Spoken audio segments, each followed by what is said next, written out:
wondered if the stories in the Torah are true?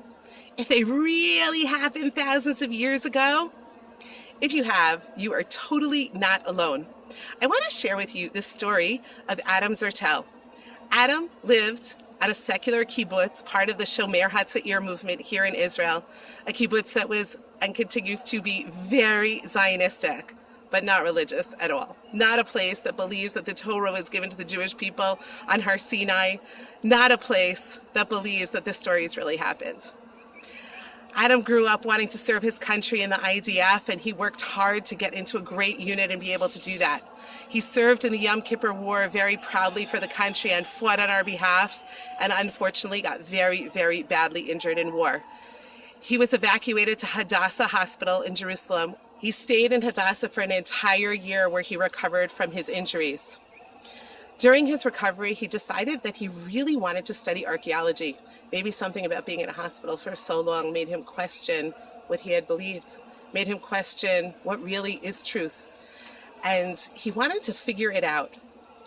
He left the hospital on crutches, and he walked on crutches for his entire life.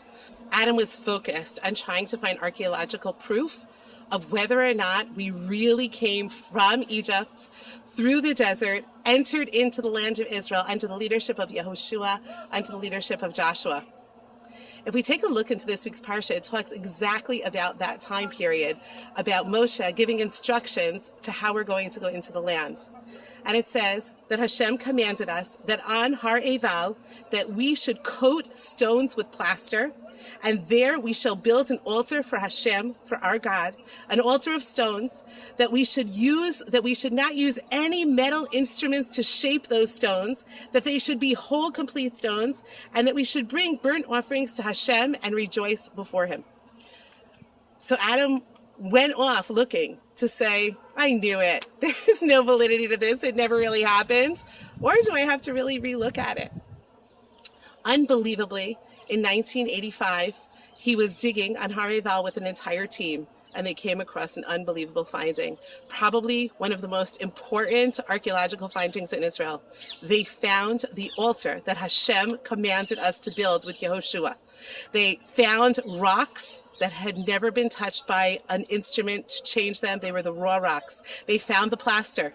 They found 2 feet worth of ash from the sacrifices that were brought there. They found tons of bones of kosher animals, only of cows, of sheep, of goats, no non-kosher animals anywhere in the area.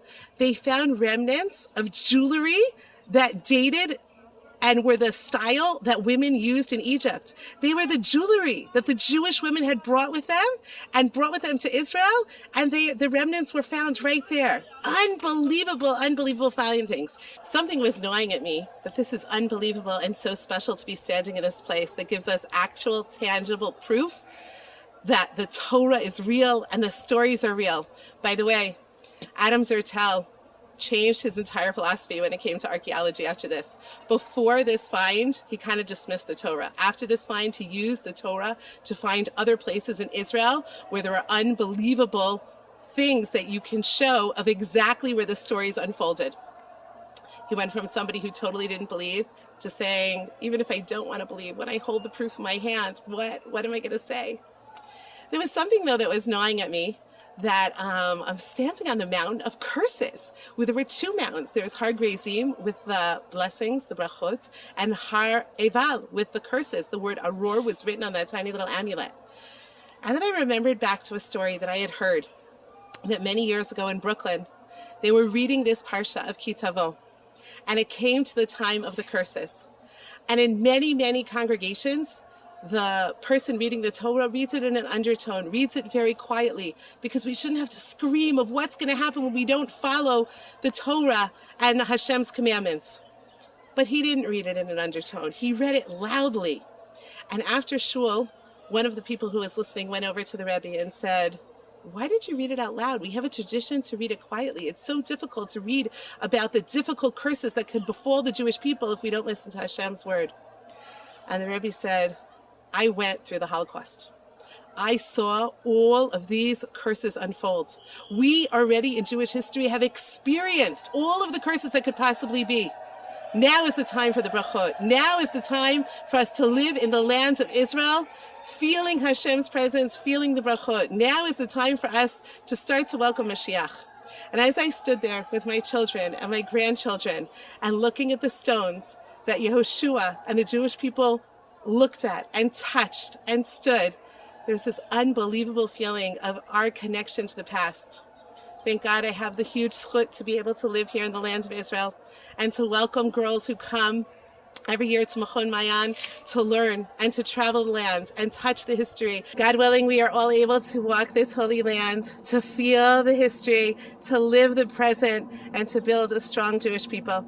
Wishing you a wonderful, wonderful Shabbat. Shabbat Shalom.